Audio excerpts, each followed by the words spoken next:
zaman jani beda.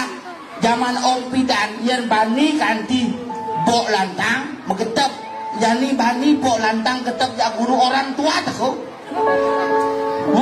Makanya Om punya anak sekarang baru juga lulus di SD Saraswati 5. Om serahkan kepada guru.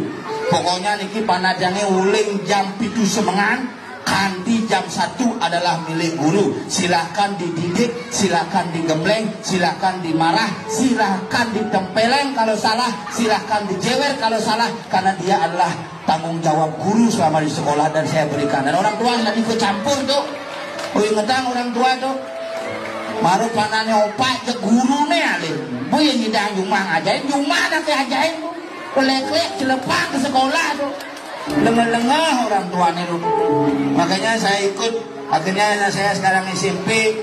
Satu dari SMP saya masukkan di sekolah negeri. Saya ikut di komite. Makanya saya bertanggung jawab, orang tua tidak boleh ikut campur urusan kurikulum kepada guru-guru. Karena guru-guru lah yang akan mendidik, mengajarkan, dan akan membentuk daripada generasi-generasi bangsa.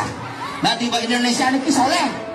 Contoh, jadi DPR yang penting tamat SMA kamu bisa bidu kejar paket, boleh nih.